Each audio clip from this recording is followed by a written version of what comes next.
She'll be well cared for, my daughter said, holding my hand with just enough pressure to seem sincere. But by the time the door locked behind me and the soft click echoed like a gavel in a courtroom, I knew something wasn't right. The room smelled like lemon-scented bleach and stale upholstery. One window sealed shut. One bed too stiff. One camera in the corner, blinking its quiet red light like a warning. I didn't argue when they took my bag. I didn't question the clipboard forms, the signature my daughter had already left behind. Just for a few weeks, she'd said, until you're stronger. I believed her. I shouldn't have.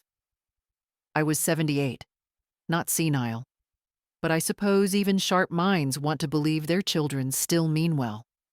The woman who brought me in wore scrubs and a badge that only said K. Ruiz. She smiled the way flight attendants do when the plane hits turbulence. We'll check in on you every few hours. Meals will come to your door. She pointed to a tray slot that opened from the hallway. And if you need anything, just press the button. There was no button. I sat down on the bed, careful not to wrinkle the slacks I'd ironed that morning. I'd worn them to seem composed, capable. I hadn't packed my robe or slippers because I wasn't moving in. That's what I told myself. The tray slot opened just after 6 wad. A paper plate with lukewarm chicken and something that might have been mashed carrots. A plastic cup of water. No silverware. I tapped the door lightly. Excuse me? No answer. I ate with my fingers. Slowly, methodically. I'd worked through worse in my life. The first winter after Frank died. The year my left hand stopped working after the stroke, and I had to teach myself how to write again. I had learned to survive in silence. But this was not silence. This was erasure. There were no books, no TV, no phone. Just a single chair, the bed, a bathroom the size of a pantry. I opened every drawer, checked under the mattress. Nothing, no calendar. No way to know the time except by how the sunlight shifted on the wall. I moved the chair to face the camera, stared back. After an hour, maybe 2, the overhead light dimmed slightly. It was either night or the place was simulating one. I folded the napkin that came with the meal into a tight square. I placed it on the windowsill just to leave a mark. The next morning, it was gone. Someone had come in while I slept. I hadn't heard the door open. I hadn't stirred. That frightened me more than the camera. I used to run a school library. 36 years cataloging, arranging, restoring. There was a method to my days. Children came in with backpacks too heavy for their spines and eyes that still looked for answers in books. I remember the sound of pages turning, the scratch of pencils, the calm that only reading could bring. Now there was only this room and the throb in my temple. I knocked again that morning, louder. The door remained shut. Around noon, the tray slot clicked open again. A different paper plate, another plastic cup. Still no cutlery. This time it was rice and what looked like canned peas. I pressed my fingers to the warm edge of the slot and held them there, just to feel that something on the other side was alive. My daughter's name was Sharon. Still is, I suppose. She used to braid my hair when she was little, sitting on the floor while I read aloud from old hardcovers we borrowed from the library. "We'll always take care of each other," she'd say, tracing promises into my palm. I believed that, too. I don't know when she decided I was no longer a person, but a project. A responsibility to be outsourced. She'd said it like a kindness. The caregiver will feed you. As if that were enough. By the 3rd day, I began to notice patterns. The lights hummed louder at 10 a.m. The tray slot clicked precisely at 12:05 and 5:58. The footsteps in the hallway passed every 90 minutes. I counted them. logged them in my mind.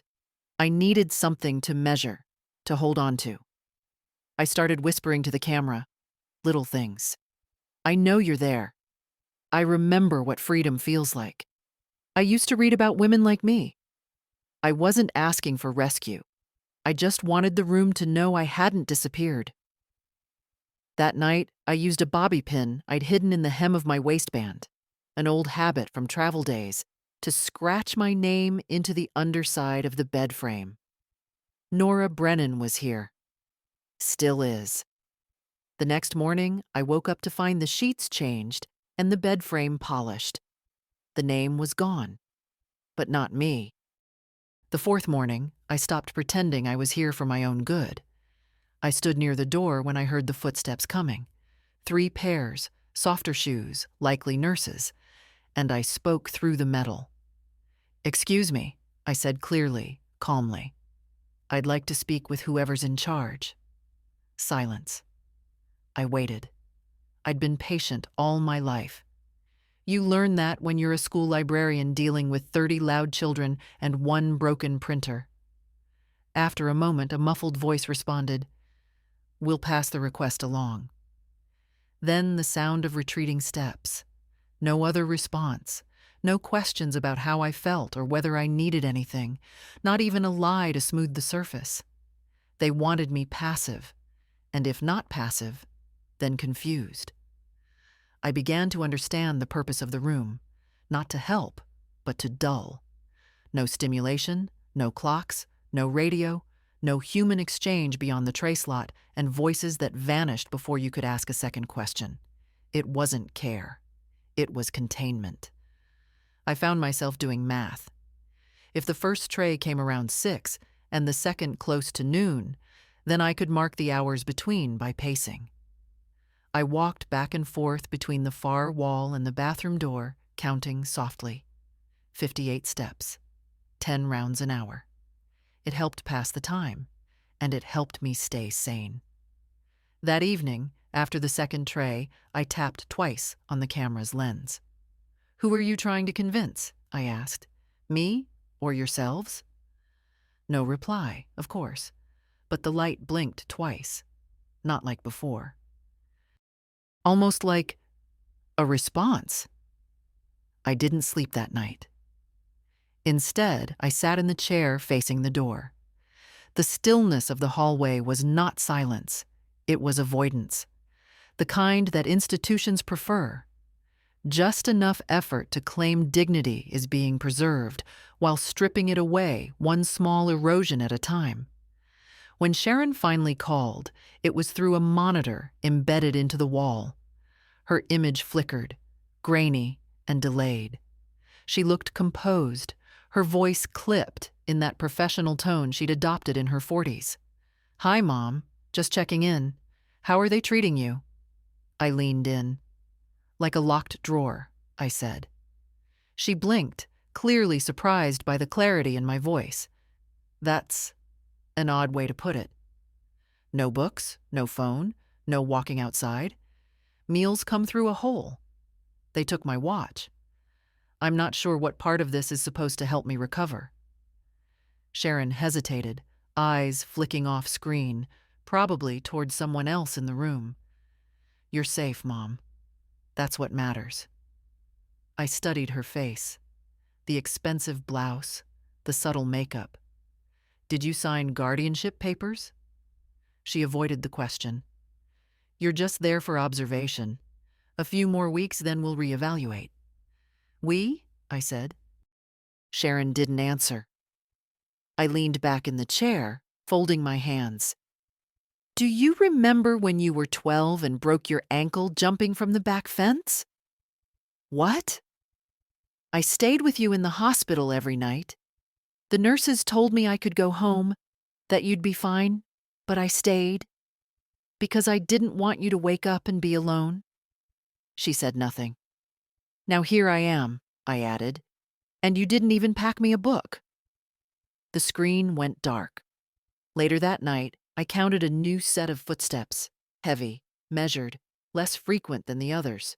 Someone in different shoes, boots, maybe. Administrative. They paused outside my door. A clipboard tapped lightly against the wall, then left. They were watching me more closely now. I stopped eating the food. Not in protest, but because I didn't trust it. It wasn't poisoned, not literally. But there's something about being fed without choice that turns the food sour. Instead, I saved the crackers, wrapped them in a tissue, folded small, and hid them in the lining of the pillow. That became my pattern. Hide small things. The plastic cup, a napkin, the dry end of toast. I'd spent my life building systems. I could build one here too. But my body was changing. The stiffness in my knees was worse. I could feel it when I bent to pick up a dropped spoon, one of the few they forgot to remove one day. My skin felt thinner. My shoulders ached from the tension of always being alert. I spoke less. They wanted me voiceless, but I wasn't ready to oblige. I began mouthing words silently, books I'd read, poems I'd memorized in college. Do not go gentle into that good night. Over and over, as if language could stitch something in me back together. Then on the 6th day, something new happened. The tray slot opened at noon as usual, but instead of food, a folded note sat on the metal shelf. A piece of lined paper, torn unevenly, with 5 words in hurried pencil. You're not the only one. My hands trembled as I reached for it. I held the note close to my chest, heart hammering in my ribs. Someone was watching.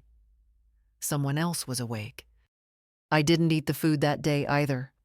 My hunger was no longer physical. It had changed form, become sharp, directed. I tucked the note under the thin mattress after rereading it 20 times. You're not the only one. 5 words that cracked the walls wider than any argument I could have shouted through the door. Someone inside knew what this place was.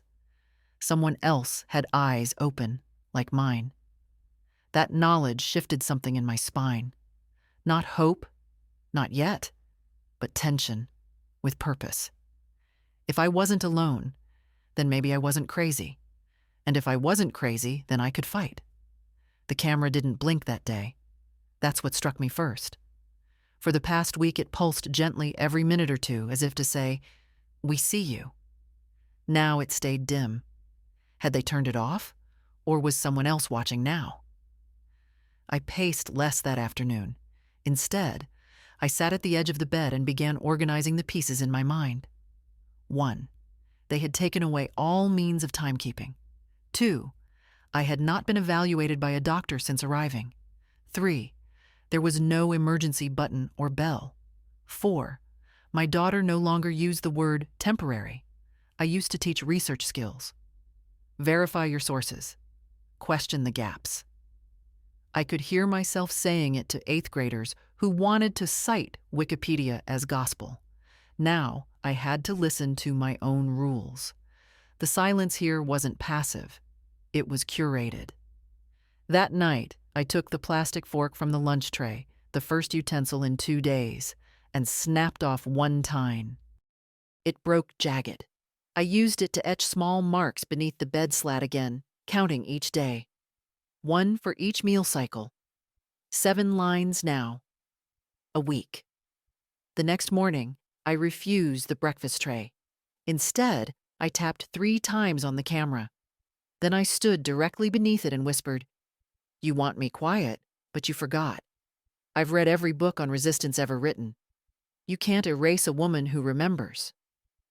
An hour passed, or 2, then footsteps. Different this time. Rubber soles moving cautiously. Slower. Then a key in the door.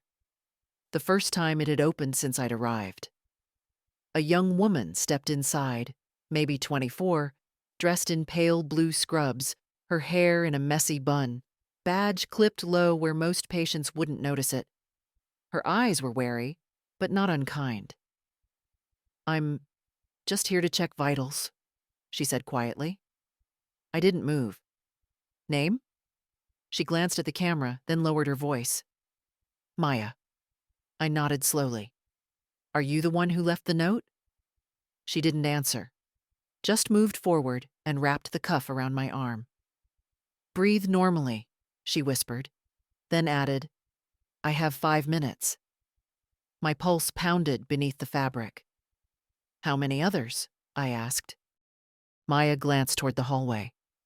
I can't say much, but you're not wrong about this place. Is it legal? She gave a slight shrug. Depends who you ask. My voice lowered. My daughter left me here without notice. I was lucid. I still am. I never signed papers. No evaluation.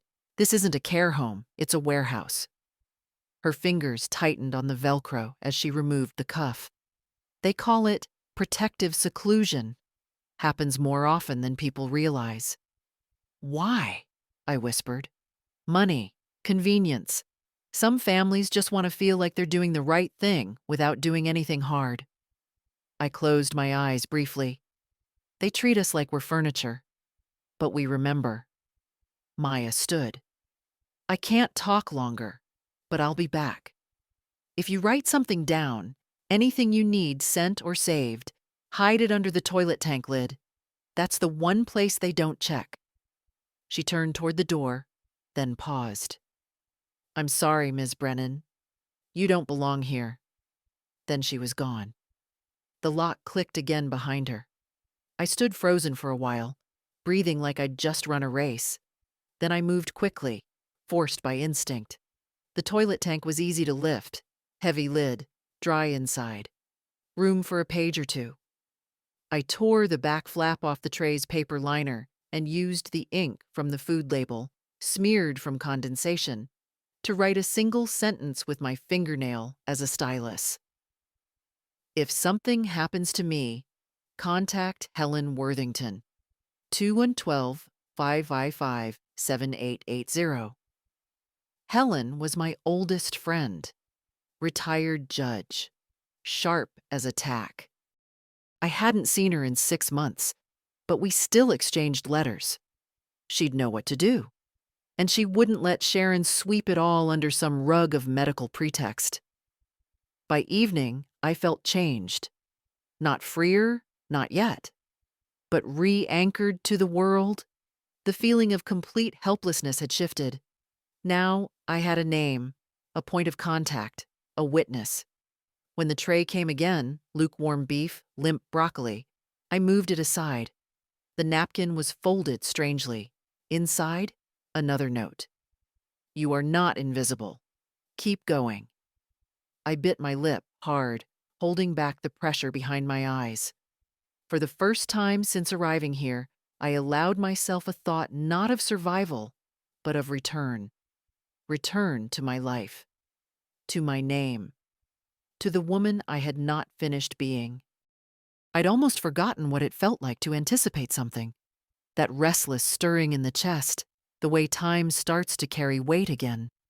For a week, the days had smeared into each other like rain on glass.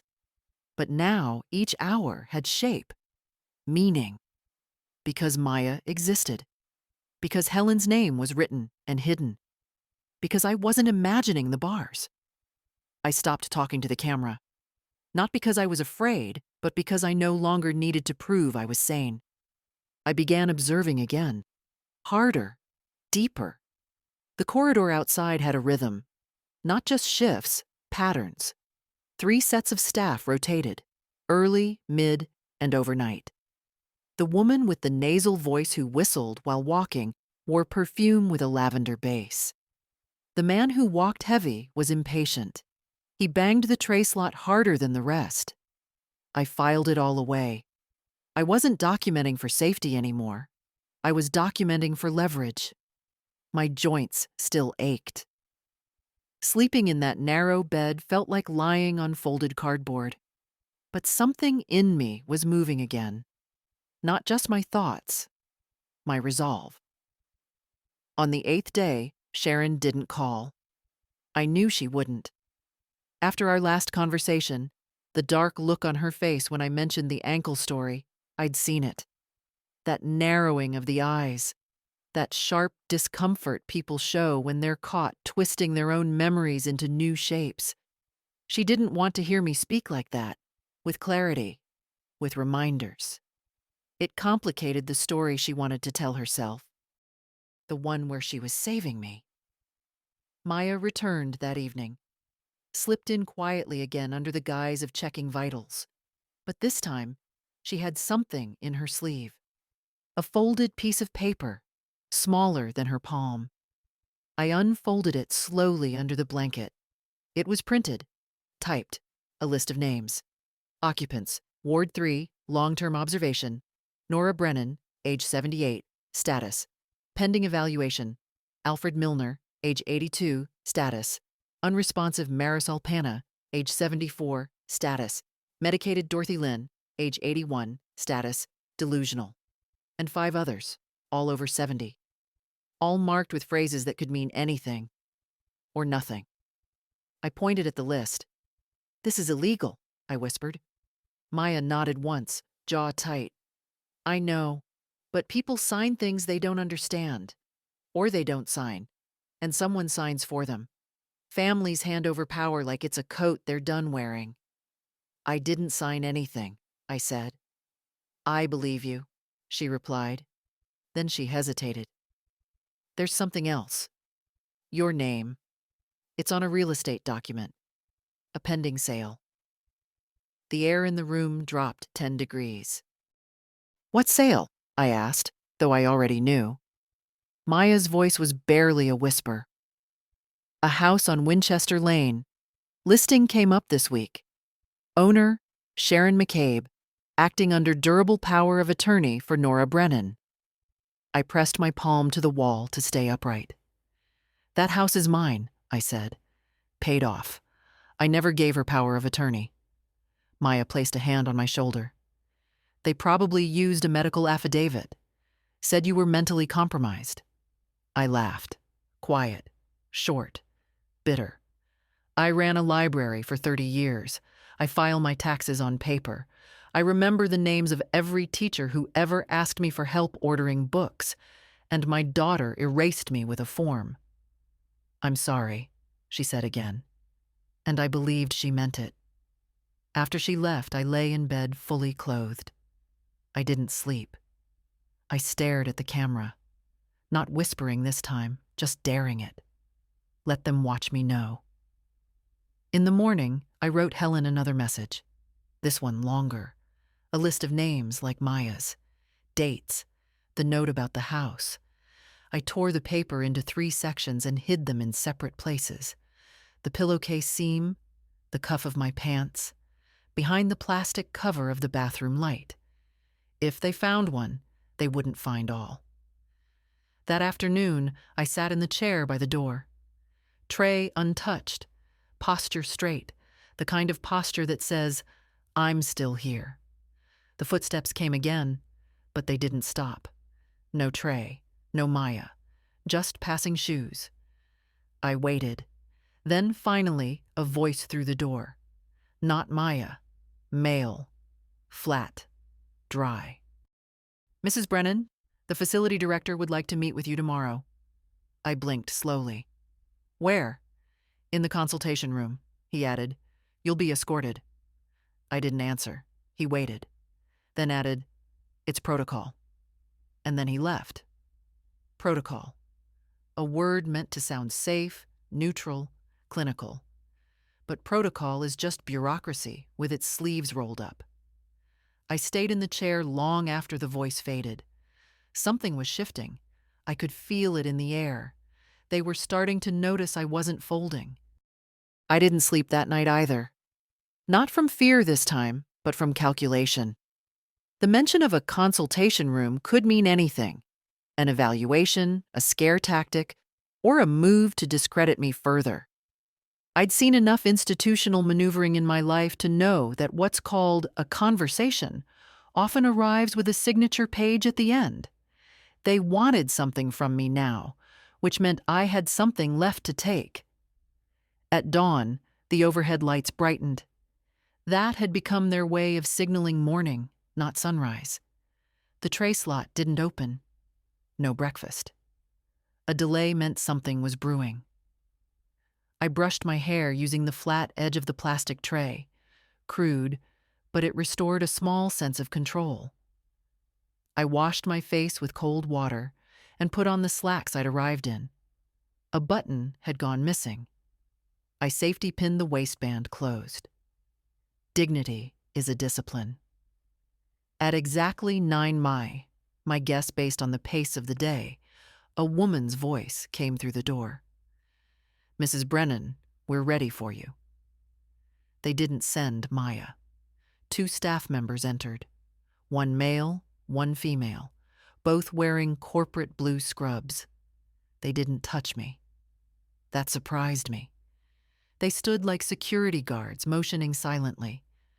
I followed them without speaking. It was the first time I had walked outside my room in over a week. The hallway was longer than I imagined. A gray carpet muffled our steps. No windows.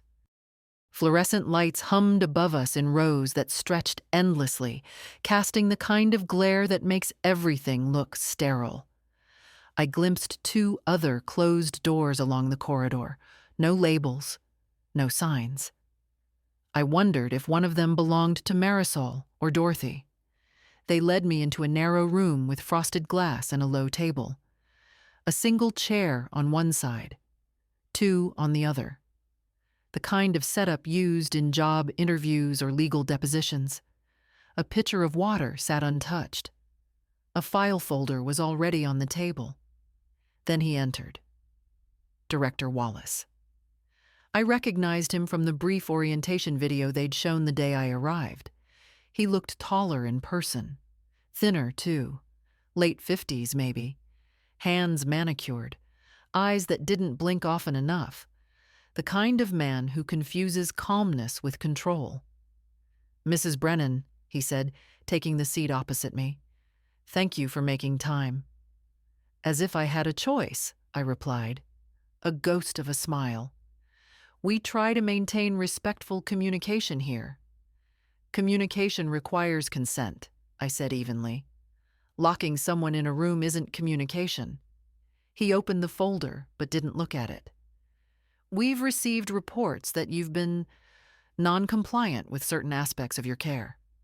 I leaned forward slightly. "Which part? Breathing without permission?" He paused. "We understand transitions can be difficult." "This isn't a transition," I said. "It's containment." Another pause. Then he turned a page, casually. "Your daughter Sharon is concerned about your well-being." So concerned she didn't answer my last 2 messages. He didn't react. "I didn't sign anything," I added. "No authorization, no evaluation. And yet, I'm here. Your daughter presented documentation indicating durable power of attorney, along with a letter from a private physician suggesting early signs of cognitive decline."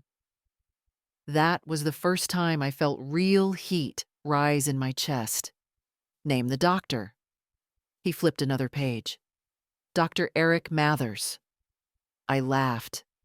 Eric Mathers is Sharon's college boyfriend. He once failed a pharmacology board and went into wellness consulting. He's not a licensed practicing physician. Wallace blinked. Just once. "I see," he said. "No, you don't," I answered. "But you will." He leaned back. "Mrs. Brennan, this facility is equipped to help individuals transition through difficult stages of aging, but we are also obligated to ensure their safety. If you continue resisting the care plan, we may have to escalate oversight." "To where?" I asked. "Another locked room with fewer napkins?" His expression changed, just slightly. A corner turned down. "There are processes," he said finally. "But there are also consequences. You may want to think about your cooperation." I stood, not abruptly, calmly, like I had in faculty meetings when administrators tried to cut funding for the library. "I'm not your inmate," I said. And I'm not confused. I'm a woman who knows her name, her history, and what's been stolen from her. You're not a caregiver. You're a gatekeeper. The aides moved slightly. He raised his hand. You're free to return to your quarters, he said. For now. Back in the hallway, they didn't speak to me. I walked on my own. My knees ached, but I didn't limp. Limping is a negotiation. I offered them none. Inside my room, I sat for a long time. No tray had arrived. No camera blinked. The silence was heavier now, not from absence, but attention. They'd seen me clearly for the first time. And I had spoken not just with defiance, but with record. Everything I'd said was likely on file now, and that was a good thing. That night, Maya came late, past the usual hours. Her eyes were red. You made noise, she whispered, almost smiling. They noticed. I intended to. She reached into her sleeve. Another folded note. From Helen, she said. My throat tightened. I opened it carefully. One line, handwritten in pen, I recognized instantly. I'm coming. Hold your ground. I folded it slowly, pressing it into my palm like a keepsake. I always have, I whispered. The next morning, the camera blinked again. It wasn't subtle. Its red light pulsed every few seconds like before, only now the rhythm was different, faster, almost impatient. I sat beneath it in my chair and said nothing. Let them blink. Let them collect their footage, flag their reports, log their observations. I had said what I needed to say. The room had heard me. They didn't send breakfast or lunch. By now, I understood the pattern. Silence after resistance. Their version of punishment wasn't a scream. It was removal. They thought withholding would make me pliable, that hunger would hush me. But I'd gone hungry before. After Frank died, money was thin and grief thinner. I'd lived on oatmeal and memory for 3 months while trying to keep the library running. This was nothing, but it was dangerous. I knew what they were doing. Starve the body, wear down the will, blur the days just enough so the protest becomes a mumble, and the mumble a murmur, and finally, nothing at all. I laid on the bed and stared at the ceiling. 6x8 acoustic tiles. One had a faint stain, maybe water damage, maybe coffee. That square became my clock. I watched its color shift with the light, using it to count the hours. I whispered lines of poems again. I am not resigned, I said. Millay. Then Dickinson. Much madness is divinest sense. By mid-afternoon, I was lightheaded. My hands trembled slightly when I stood to stretch. I needed calories, yes. But more than that, I needed a sign that Maya was still safe. That Helen's message wasn't a fluke. That this wasn't the moment the story ended in a locked door and silence. The tray slot opened at dusk. But there was no food. Just a napkin. Inside it, 3 sugar packets and a single cracker. Folded into the corner, a note. They're watching me. Can't risk more. You're on the radar now. HW coming Friday. I stared at the date. 2 days away. Friday. I paced the room slowly, rationing the sugar. 1 packet dissolved into my water cup, another tucked under the mattress for tomorrow. The cracker I broke into quarters, chewing each piece 30 times. I used to tell students to chew their food slower. Gives the brain time to register fullness, I'd say. And now here I was, taking my own advice like a ritual. That night, I dreamt for the first time in weeks of a hallway with no doors, only mirrors. In each one, a different version of me. Librarian Nora, wife Nora, mother Nora, this Nora. None of them looked away. When I woke, I wasn't hungry anymore. I was focused. They came again at 10 a.m., not Maya. 2 aides, one with a clipboard, the other carrying what looked like a small recording device. The clipboard woman had a sharp chin and a voice like gravel. "We're conducting a reassessment," she said. "Please sit." I didn't move. "I wasn't notified," I said. "It's standard," she replied. "You've been exhibiting elevated resistance. We need to reevaluate your risk profile." "To what?" I asked. "To your convenience?" She said nothing, just tapped her pen once against the board. The man placed the recorder on the table. "State your full name, please." I stared at the device. Then I did what I had always done in the presence of arrogance. I gave it my clearest voice. Nora Catherine Brennan, born May 3rd, 1945. Former head librarian at Crestview School. Widowed. Mother of one. No diagnosed impairments, no legal guardianship assigned, and very much aware. The woman blinked. The man adjusted the recorder slightly. They asked 20 questions. Dates, names, locations, hypotheticals. If you found a wallet on the street, what would you do? What year is it? Who is the president? Do you believe the staff here is working in your best interest? That last one was the test. Not of memory, but of compliance. I answered all of them, calmly, slowly. No sarcasm, no anger, because they were waiting for a crack, and I would give them none. After the questions ended, the woman stood. "We'll file our report." The man paused. "You've got a strong voice, Mrs. Brennan." "I always have," I said. When they left, I lay back on the bed, exhausted. Not from the test itself, but from what it meant. They were documenting now, framing things, building a file thick enough to justify my erasure. But they'd failed this round. Helen was coming Friday. Until then, I had to hold my ground and my mind. In the bathroom, I pulled the toilet lid off slowly. My first note was gone. In its place, a fresh one. Different paper. Cleaner fold. "I see them too. D. Another ally. Another voice behind a door." I closed the lid gently. Then I whispered, "We are not ghosts. We are not done." On the 10th day, I found myself listening, not just to sounds in the hallway, but to the silence between them. That's how you learn in places like this. Not from announcements or explanations, but from what's missing. The way the door handle never turns. The way the tray slot clicks, even when there's nothing on it.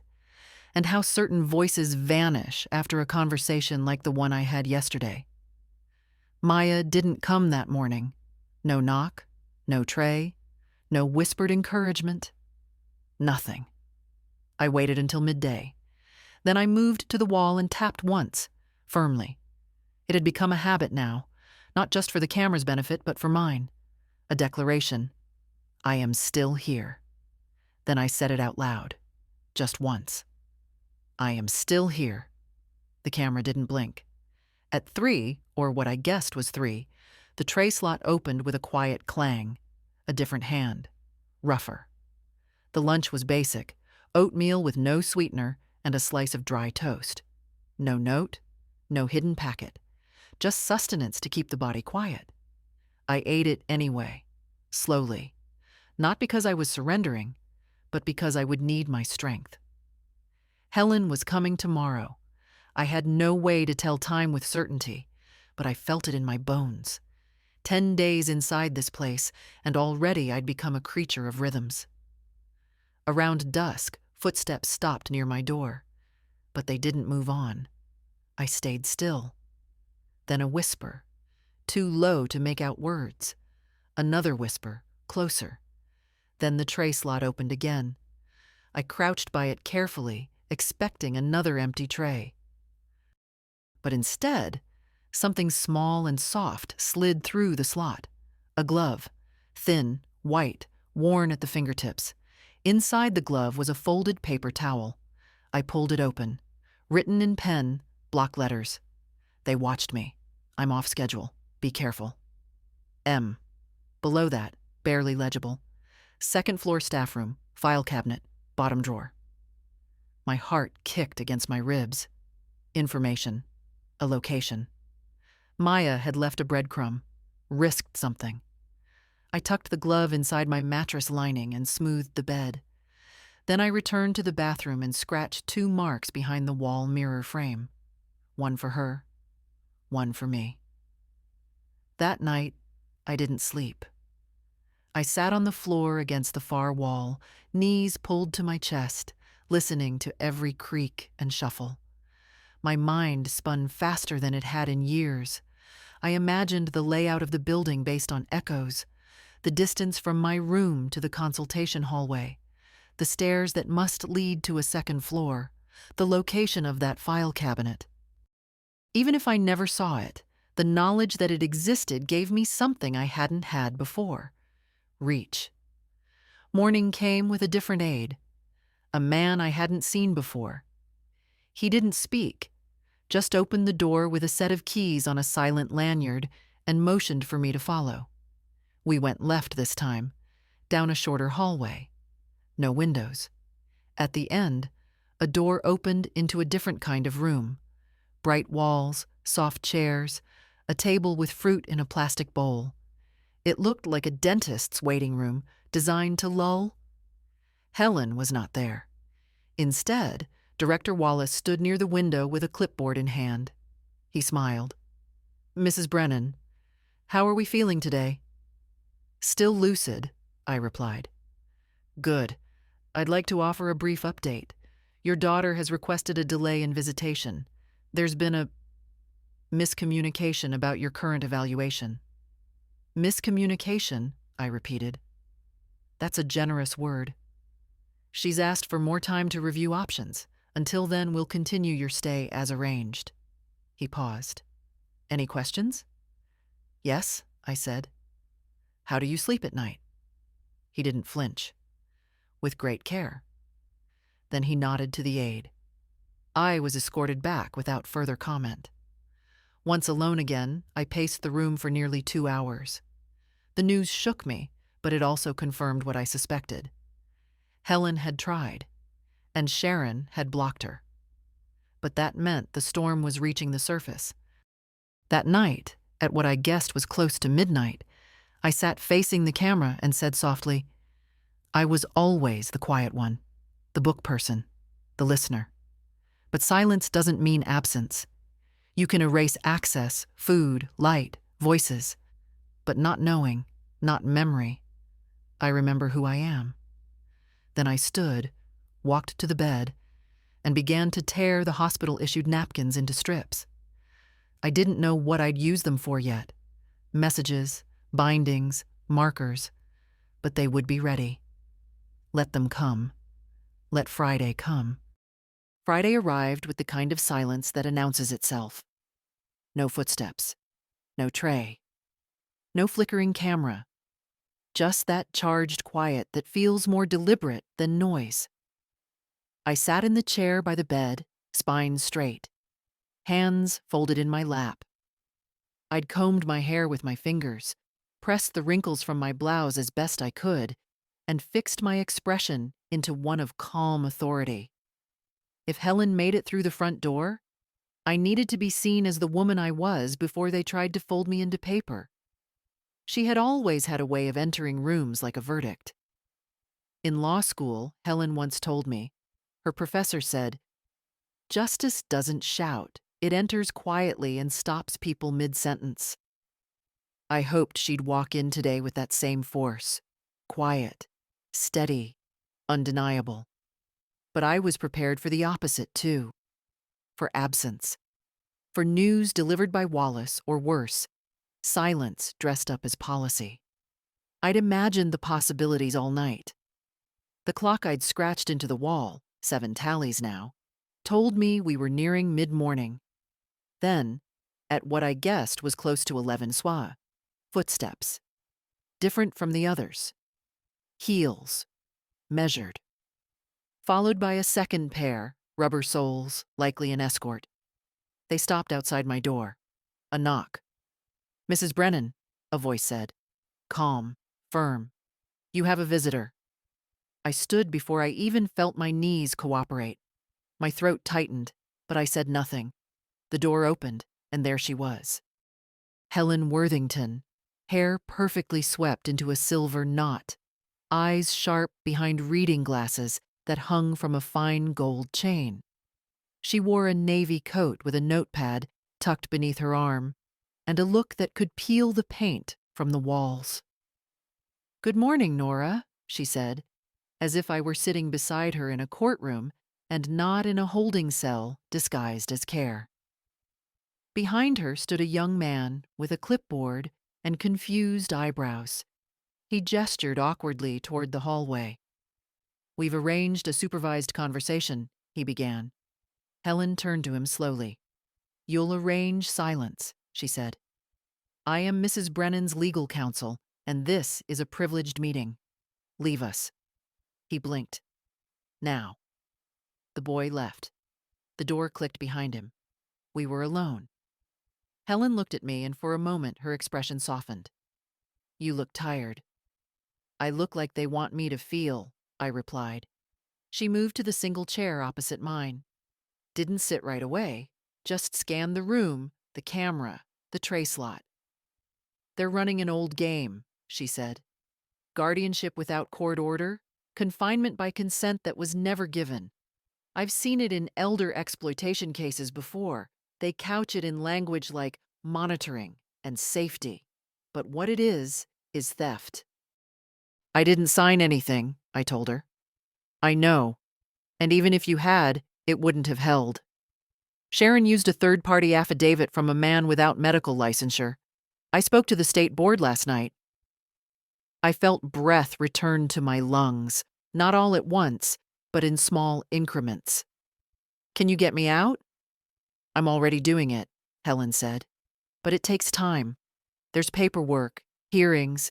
Meanwhile, I need you to keep notes, record details, names, times, anything." "I already have," I said. "Some hidden in the light fixture, some behind the mirror, a note in the toilet tank." She almost smiled. "Still a librarian." "They think I'm just old," I said. "That's the first mistake predators make." Helen opened her notepad and passed me a single sheet. It was a copy of a property listing.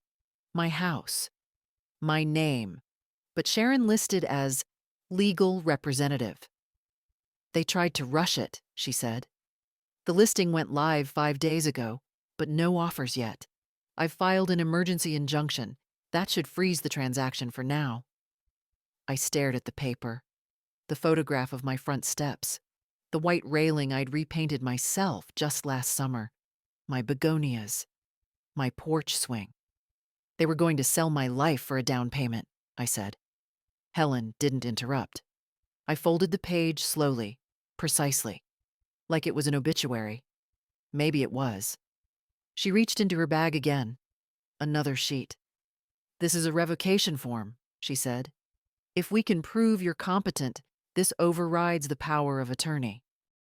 But you'll need to sign it when we're in front of an authorized officer. Not today. Soon." I nodded. "I can wait," I said. "You've waited long enough." She stood to leave, but paused. "Be ready," she said. "Once the freeze is active, they may try to move you. New facility, new tactics. You need to be louder than they expect." I looked up at her. "I've been quiet for 60 years. "Then speak like you've got something to reclaim." I smiled then, the first real smile since the door had locked behind me. As she turned to go, I said, "Tell them I remember everything." She didn't turn around. I already did. The door closed behind Helen with a soft thud, and I sat there in the hush that followed, feeling more awake than I had in days. The room hadn't changed. Same pale walls, same blinking camera, same stale scent of processed air. But I had changed.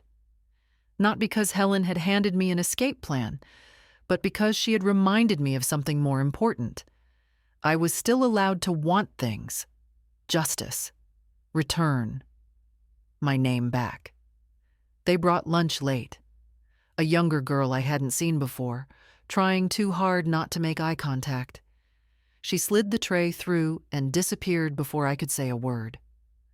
On the plate, bland pasta, a sliver of buttered toast, and, oddly, a plastic spoon. I stared at the utensil for a full minute. Spoons had been removed from my room on day 2. Too dangerous, they said. I wasn't sure what had changed, but I took it as a signal. Not from them, from Maya. She hadn't appeared since the warning note. I feared the worst, but feared more the idea that she was nearby and being silenced. That's how this place worked. Not by shouting people down, but by erasing their ability to speak. I ate slowly, saved the toast crust in a napkin, and used the spoon's handle to press another message into the lining of my shoe. A location, a name, one final instruction. If moved, contact Worthington immediately. No consent, no decline. I folded it into plastic wrap from yesterday's lunch and pressed it flat. My fingers ached more now, joints swollen, movements slower. But pain was not a stop sign, just a toll booth. That afternoon I was left alone. No check-in, no clipboard voice. I used the time to examine the mattress more carefully.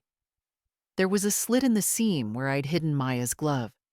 I widened it with the plastic spoon, creating a pocket big enough for more notes if needed. A place to store the documents Helen promised to bring. Around 5, the hallway changed. I heard a cart roll past. Rubber wheels, metal frame. Not the food cart. Something heavier. Then voices. Male. And not ones I recognized. "You sure it's this room?" Director said so. "Quiet one.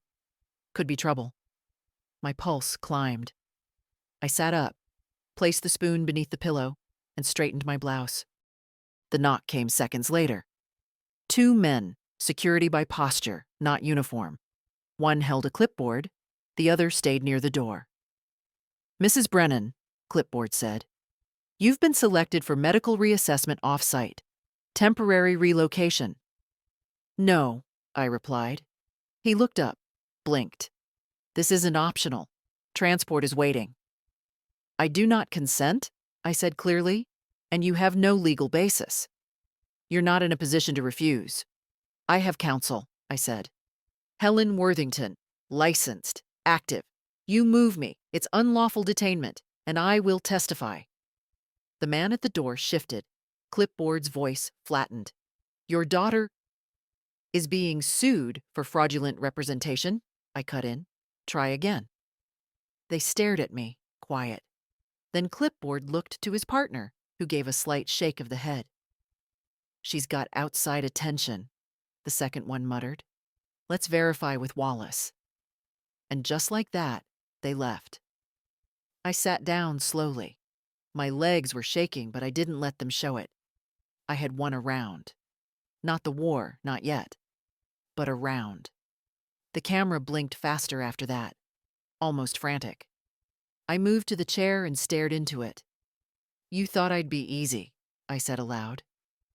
"But you're not the first place I've had to survive in. And I know how paper works. I know how silence works. And I know how to wait." I stayed awake until midnight, scribbling names in the seam of the pillow with the tip of the spoon. Then I wrote one last word, deeper than the rest. Soon.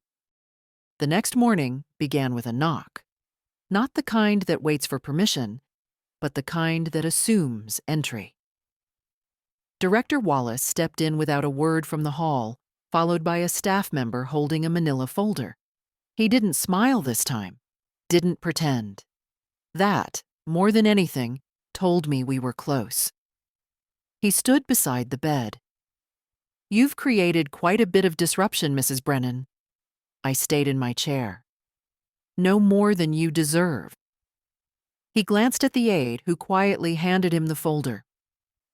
"We've reviewed the recent interaction logs," he said. "Notes from your visitors, behavior assessments, camera transcripts. It seems you've been actively working against the care plan." Which care plan is that? I asked. The one that involved locking me in a room and removing my utensils? His expression didn't change. Your legal advocate's visit has caused confusion, he continued. We're exploring our options. Good, I said. Explore faster. He opened the folder. Inside was a single page. He placed it on the table between us. This is a reassignment form. You'd be relocated to a different facility, one with more structure, more supervision. Temporarily, of course. I didn't move. That's not a form. That's an ultimatum dressed in Times New Roman. His nostrils flared. You're refusing care. I'm refusing fraud. I could see him recalculating. That's what men like him do. They measure outcomes in silence, looking for the route that avoids noise. I knew the type. Ran into plenty during budget meetings in my years as head librarian. Men who smiled through manipulation and thought patience meant compliance.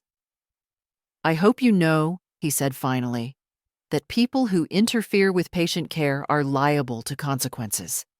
That includes unauthorized staff. I stiffened. Maya, you've already punished the wrong person once, I said. I wouldn't do it again. Wallace gave a thin smile. We'll be in touch. He left. The door clicked shut behind him, and I let myself sit all the way back in the chair. My legs were shaking again, but I didn't look down. That's how they win, by watching your body betray your words. But mine hadn't yet. I stayed seated for the next hour, watching the light move across the wall like a clock that refused to tick. At noon, the tray slot opened. Inside, a plate of toast, butter, scrambled eggs, still warm, and beneath the plate, a folded square of paper. I pulled it out and read quickly. I'm gone, suspended, but I left you a gift. Filing cabinet, second drawer, bottom left corner. M. I held the note in my lap for a long time. Maya had risked everything, and now she was gone. Pushed out or pulled back, either way, I wouldn't see her again. Not here. And yet, she'd left something. I began planning, not for escape, not exactly, for leverage. That afternoon, I pressed the button on the wall, the one they claimed didn't work. Just once. A voice crackled from above. State your need. I need to visit the second-floor consult wing, I said. Medical request. I've had tightness in my chest. Pause. Then, staff will evaluate. I waited. Half an hour later, an aide arrived. Not one I recognized. Neutral face, efficient movements. She opened the door and gestured. Consult wing. I followed her through the hall, up a narrow elevator that smelled of ammonia and tired air. The second floor was brighter, newer, the kind of surface-level improvement meant for inspections and donors. She led me to a side room, empty chairs, fake ficus in the corner. I'll return in 10, she said, and left. The moment the door clicked shut, I moved. Across the hall, I spotted it. The staff room. I'd only get one chance. I slipped inside. No cameras, no chatter, just shelves, lockers, and one tall gray filing cabinet. I crouched quickly, yanked the second drawer. Inside, papers, forms, ID copies, intake records. Bottom left corner, a thin manila envelope marked only with initials. I opened it, scanned the first page. Patient file. Brennan, Nora. Notes flagged by unauthorized aid. I flipped through quickly. There it was. Maya's handwriting in the margins. Words underlined. No psych eval. Camera use unregulated. No consent. And tucked behind it, a copy of a revoked medical power of attorney form, unsigned but typed, dated last year. A copy of a real estate listing. A handwritten schedule with staff names and security rounds. Evidence. I didn't take it. I didn't need to. I memorized the drawer, the label, The page positions. When the aide returned, I was seated, calm, breathing steady. No pain? She asked. Just passing, I said. Thank you. That night, I scratched a new word into the wood beneath my bed frame. Proof. I closed my eyes knowing something had shifted again. Not in my body, in the air around me. Let them come now. I wasn't just remembering, I was collecting. By the time the sun rose, if it did, I couldn't see it. I was already dressed. I wore the same pants as the day before, straightened the collar of my blouse, and tied my thinning hair back with a strip of cloth I'd torn from an old pillowcase. There's a kind of armor that comes from preparation, and mine had nothing to do with metal or force. Mine was made of habit, intention, and memory. They didn't bring breakfast. I didn't care. I sat in the chair by the door, legs crossed at the ankle, spine straight, waiting like the old field generals used to wait for news. Calm, prepared. Just before noon, the door opened without warning. Helen stepped in. No escort. No announcement. Her coat was still buttoned, and her face was sharper than I'd ever seen it. She held a folder, thick, dog-eared, the kind that only accumulates when someone's done real work. They stalled me at the front desk, she said. 30 minutes of procedural nonsense, but they can't block me. I nodded once. They tried again yesterday. She raised an eyebrow. Removal, I said. Off-site reassignment. I refused. They backed down. Helen smiled grimly. Good. She sat across from me and opened the folder. Everything you told me has been corroborated. Maya's notes are intact. The medical power of attorney document is incomplete. Your daughter's affidavit has been flagged as fraudulent. And she paused, flipping pages. You're not the only one. I leaned forward. There are 5 residents listed under observational hold with no signed consent forms, no court-appointed oversight. Most of them have adult children listed as points of contact, all of whom have recently filed for access to financial assets or properties. My hands clenched around the armrest, not from surprise, from the certainty that comes when what you feared turns out to be exact. I knew, I said. I knew this was a pattern. Helen nodded. We've filed an injunction. A judge is reviewing it today. In the meantime, I'm initiating an emergency petition for release. We have enough evidence to force an independent evaluation within 72 hours. What happens to Sharon? That depends, she said. But the real estate sale is frozen. The bank has flagged the account for inquiry. If we can prove intent, we can, I said. Helen closed the folder and met my eyes. I'll say this once. You saved yourself. I just put ink where you already put blood. I exhaled slowly.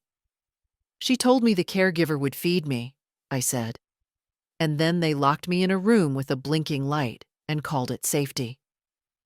She wanted to be done with the hard part, Helen said. Most people do. But that's not how dignity works. No, I agreed. Dignity's a practice, like forgiveness or grief. She stood. I'll come tomorrow, with the court liaison. If they try to move you again, don't argue. Just stall. Name names, mention the petition, say unlawful detainment, say false guardianship. Loudly. I will. And Nora, she said, hand on the door, will get you out.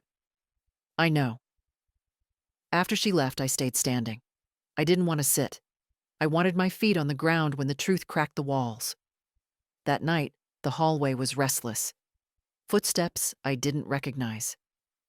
A door opened down the hall, loud, sudden, a muffled voice. I heard someone call out, "You can't," and then nothing. Silence swallowed whatever it was. They were stirring. Because we were stirring. I stood at the door and whispered through the frame. To whoever's listening. Dorothy. Marisol. Alfred. I don't know your faces, but I'm still here. And I haven't forgotten.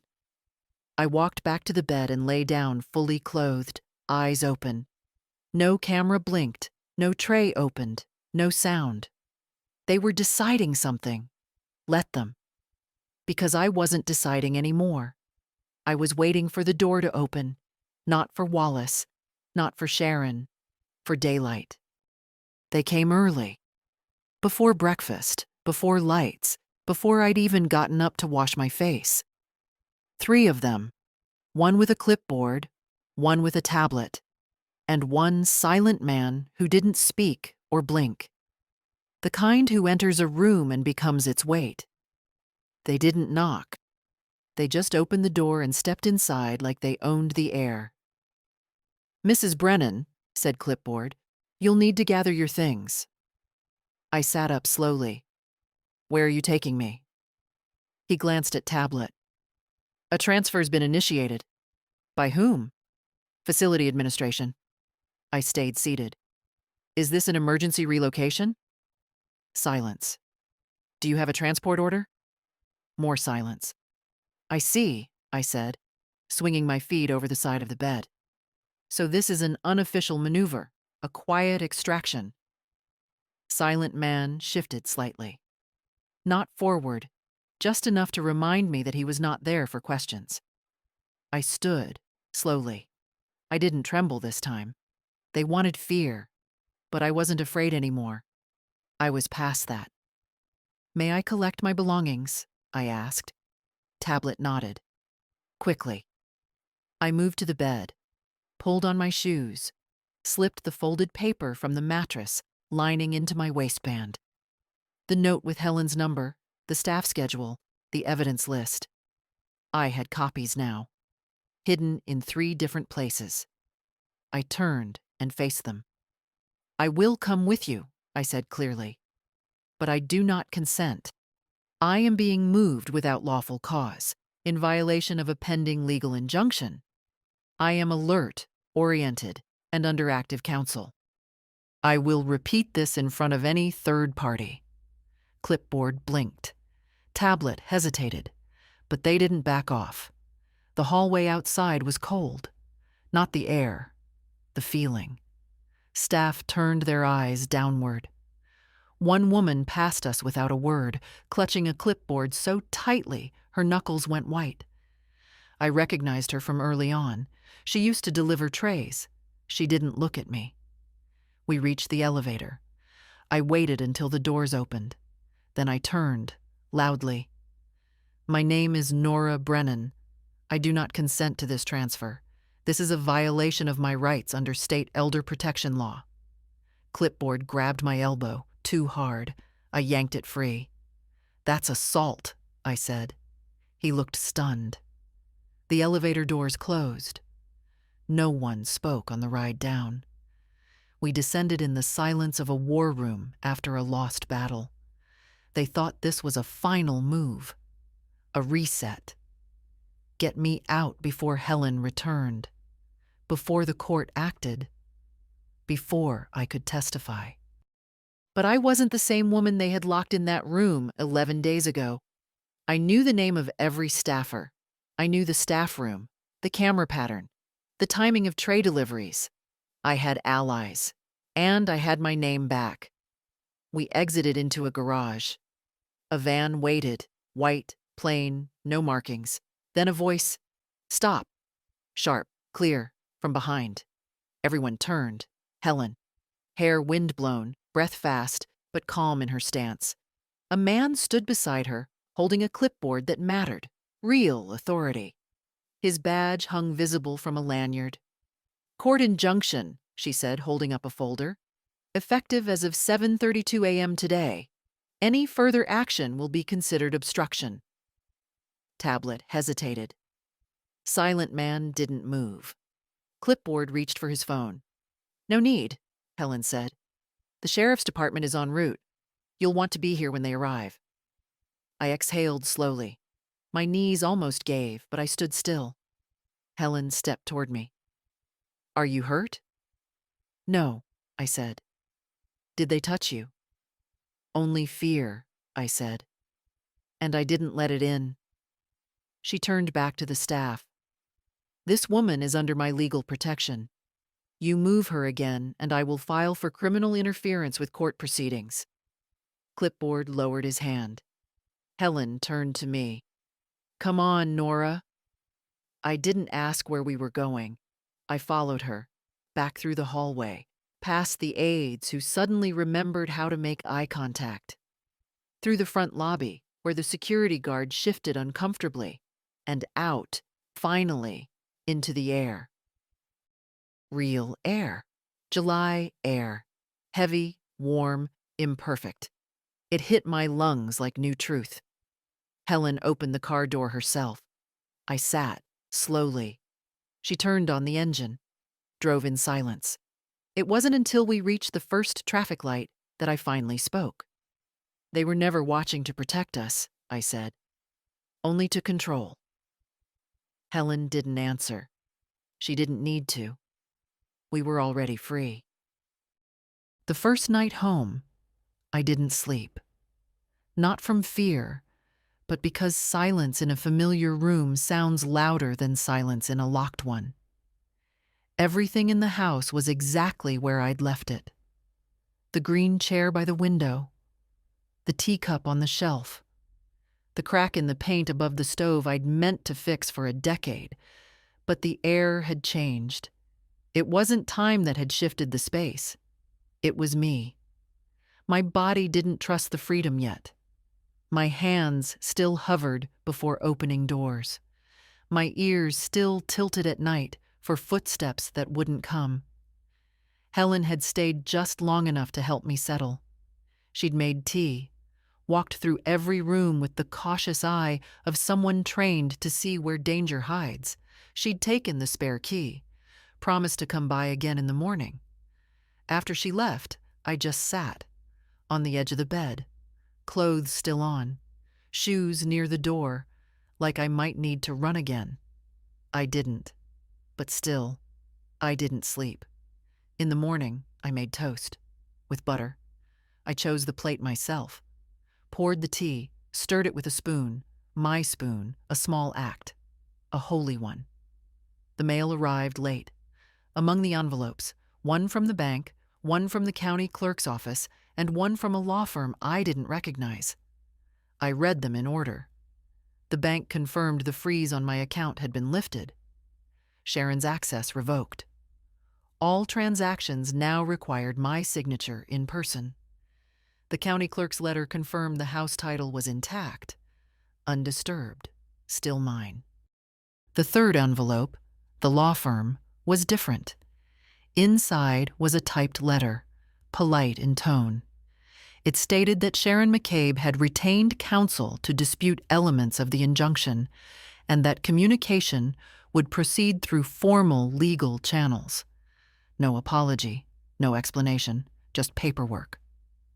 That night, I walked through the house slowly, touched the edges of the tables, ran my hand over the back of the couch, turned on every light. Not out of fear, but out of ritual. I had to remind myself that this was mine. Every chair, every creak, every corner of dust. This was the life I had kept upright for decades, and they had tried to turn it into an inheritance before I was done using it. I found an old photo on the mantel, Sharon at 6, missing a front tooth, clutching a ribbon in one hand.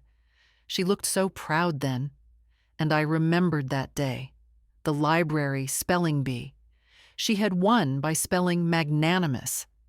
I sat on the couch and held the photo for a long time. She wasn't always like this.